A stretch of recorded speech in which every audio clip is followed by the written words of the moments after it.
In this video, I had Jack Selby from Iced Coffee Hour, who I'm partnering with on this deal, flew out, we walked the property, and I talked about what the game plan is here. The time I went on Iced Coffee Hour. Okay, we're doing it. We're doing a deal together. Extreme Distraction LLC. Thank you. Really appreciate you coming on. I said, Jack, I really want to get you involved in a deal. How about I partner with you on this Myrtle Avenue deal and I walk you through it step by step so you know it's legit. At this point in my real estate investing career, evaluating and underwriting properties is like second nature to me. It's like breathing or putting on a pair of pants.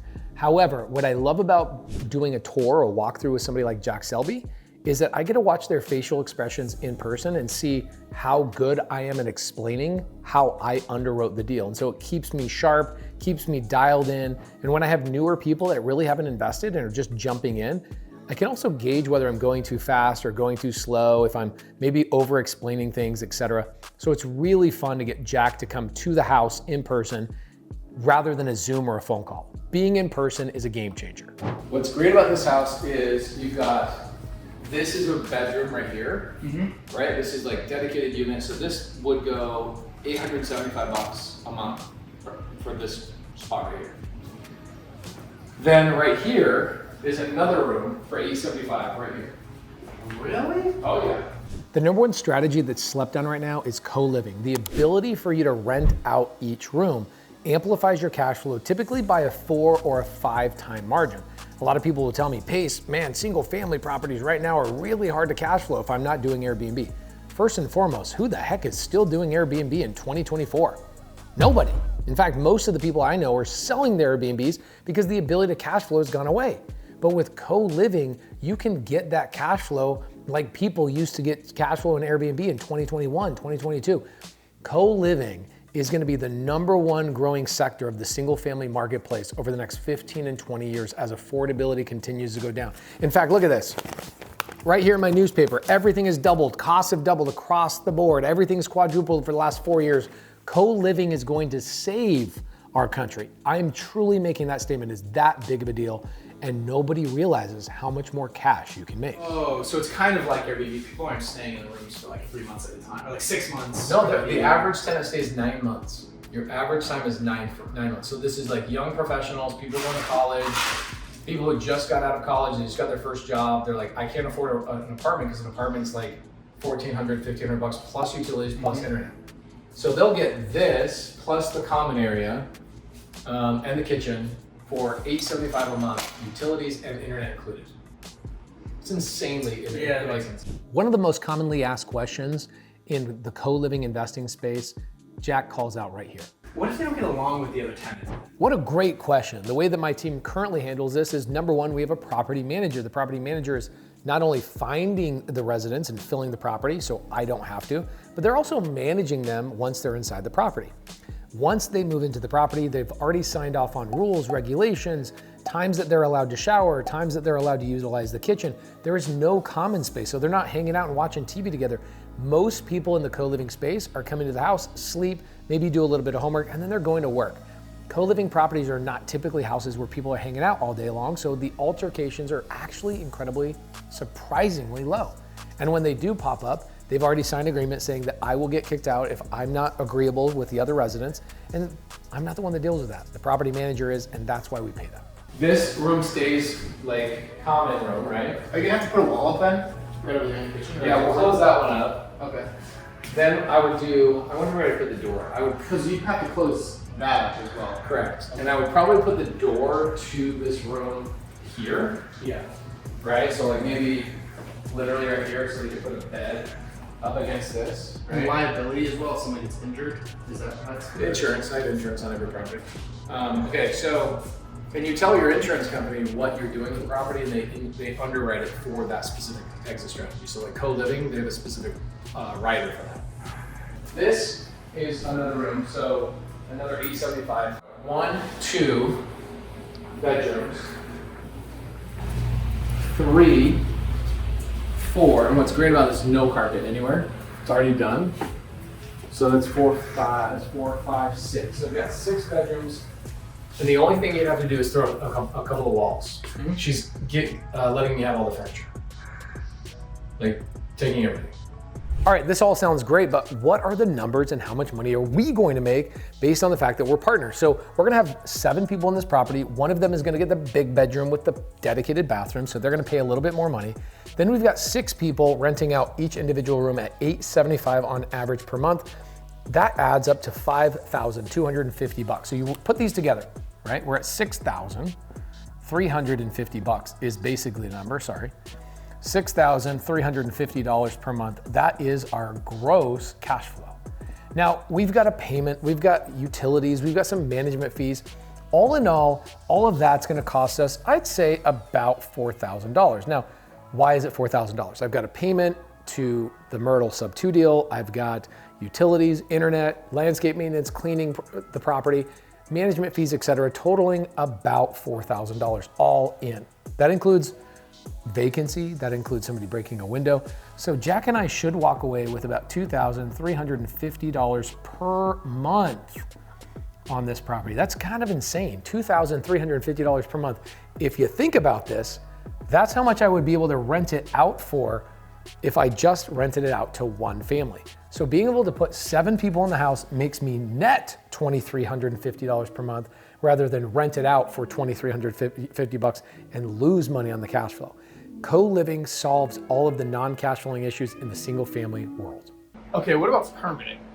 Okay, we would get a permit for this. I would not get a permit for the walls inside the house. This would get a permit. And the reason why I would get a permit for this is a couple of reasons. One, if I resell this, my buyer is gonna have an appraiser make sure that the property is appraised at whatever they're getting a loan for. Yeah. I will also get a permit because somebody in the neighborhood will call and you'll get in trouble. Yeah. So you just want to avoid that crap. Permits are $500. It takes about 2 weeks for something this small. I'm not building a house. I'm trenching over and adding a toilet. And how much would it cost to put up the drywall? Let's go take a look real quick. That needs to be furnished with a bed, and so does that. The average cost to furnish a bedroom is about $1,800. So $3,600 for those 2, probably another $4,000 for the drywall and the paint, and then another $3,000 for the LED lights. I'd probably say, to be crazy, ultra conservative, you're gonna spend $20,000. If all I wanted to do is just throw up the walls and the drywall and paint it, I'm probably $3,000. But I don't want to do that. I want to do that furnished. Like, I also could be like, hey, I could rent it out with couches in it, and I could be a freaking stingy weirdo, or I could go to like the Goodwill and buy a $100 bed. But you want to have your tenants have something really, really nice, and you want them to stay longer. Okay, so here's the story of it. So Sherilyn, owner of the property, bought the property back in 2005. So she's owned this property 19 years. So the loan that we're buying SubTo is 19 years old, which means there's like basically all the interest has been paid. It's basically principal only. The reason she owes so much is because she has a primary mortgage for like $200, something like that. And she has a home equity line of credit in second lien position. Why? Because she pulled money out on a home equity line. She hired a contractor that basically just worked her to the bone, took every last penny she had. And by the time, this is 2020, 2021. It took forever, and she was hemorrhaging as a retired school teacher. She finally got it up and going on Airbnb, and it barely covers like her living expenses. Why? She just doesn't have the fulfillment. She's not an Airbnb person, right? Like, if you go on Airbnb and I go on Airbnb, who's going to make more money right now based on our skill? You. Right, but like if you do it for 3 or 4 years, you'll catch up to me. She's only been doing it for a year. So Airbnb changes the algorithm all the time, like how they're judging you, and how this, and how frequently you update your pictures, and blah, blah, blah, blah, blah. And so you have to be really good at marketing, even on the Airbnb platform. She's not good, so she's bringing in enough money that it covers the mortgage, plus she makes $1,000 a month. And she's like, that's not enough for me to live. I just need to sell this property and I need to move on. It takes up my whole life to manage this thing. So we're taking over a really good, like 3% rate loan with no more, a little bit of interest, not much. And then the second position, her equity in the deal, she's seller financing her equity to us for 0%. So she pulled an home equity line of credit out, she paid it off, and we're taking her equity over at 0% interest. She's giving us no payments on it for the first year. After 12 months, she's charging us $500 a month. So at that point, we would have that room going up and going, making $1,100 a month, and that would pay her $500 plus we'd make an extra $600 net. Why would she not just sell it on the open market? She tried. But she just couldn't get the price she wanted? Oh, is there rates as well? It's both. She couldn't get the price she wanted because of the rates, right? She has an agent that just couldn't get the job done, and so she ended up calling us off of our SEO. Like she ended up calling our office saying, "Hey, I'm in an impossible situation. Yeah. My agent can't sell it. I'm hemorrhaging money. I make it." Oh, and so here's what's going on. She decides, I'm going to sell the property. So what does she stop? She stops marketing on Airbnb. So now she has no more income. She's on a fixed income. So now what's happening to the payments? She's behind. So now she's in foreclosure, 2 months. We're catching up her foreclosure, stopping her from having to lose the house and losing all her equity, or her perceived equity. A lot of times sellers don't have equity, but I allow them to keep equity. Does that make sense? Well, she wouldn't have any equity if she foreclosed. Right. Well, even if she sold on the marketplace, she doesn't have any equity. Why do you say that? Well, she couldn't sell it. Oh, true. Yeah. Right. So like the number she tried to sell on the market was enough to get her her Like on the mortgage. technically, like on the note, she has principal payments. On paper, it shows that she has equity, but if somebody bought on the traditional market, she'd have to pay agents and she'd have nothing. Yeah. So what we do is I go to a girl like her and I go, "Hey, Sherilyn, I know you don't have any real equity in this thing, really, like at the end of the day, because nobody's willing to buy it. What number do you want? And I'll make sure you get equity out of the deal." She just wants that. She mentally, like people that haven't done what I do, like doing this is like putting on a pair of pants for me. If I'm doing this, she's like, "What would I have to do?" I'm like, "Nothing, Sherilyn. I just want to take care of you." She's like, "That seems too good to be true." I'm like, "It is. Nobody else is going to give that to you." She's like, "Why would you do it?" I'm like, "I don't need more money. I don't need more deals. I just love doing this. It's like a fun game for us. And I'd love to." I have this whole like seller call recorded, and she's like, I actually sat down with her right here, and this is where I walked in the deals at the appointment, and she's like, "So you would partner with me?" I go, "Yeah, you make a lot more money long term. Like, just let me do no money down, and I'll pay you monthly fees." And she's like, "No, just give me $10,000 and I'm gonna walk away." So we're giving her 10 grand up front, I think. I gotta look at it, it might be 5 grand. Molly would know. So she's getting some money up front, and then she gets no payments until 12 months, and then she starts receiving payments for a couple of years until we wipe her all the way out. Of the equity that she has on the note. Correct, yeah. Okay. And so what we would do is like, in the contract, I told her that when interest rates go below 5% and the house appraises for what we can refinance with no money in pocket, like that's literally written in the contract.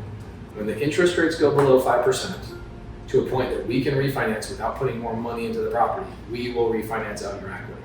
So that could go on for 3 years. That could go on for 5 years. That could happen in 6 months. I don't know. It's not gonna happen in 6 months, but you know what I'm saying. All right, so we've done the walkthrough. We broke this thing down for Jack Selby. You saw the questions he had. I answered those. And at this point, I'd probably be asking the question of like, how does this get done start to finish? What are the specific numbers? Can I see this all mapped out on one big whiteboard? That's where I'd be. That's the question I'd be asking. And if that's you, click the link on the video right now and go over the video where I broke this all down. I dissected this entire deal for the people that love the magic whiteboard and the pen. I mapped it all out, guys. Go and watch that video right now.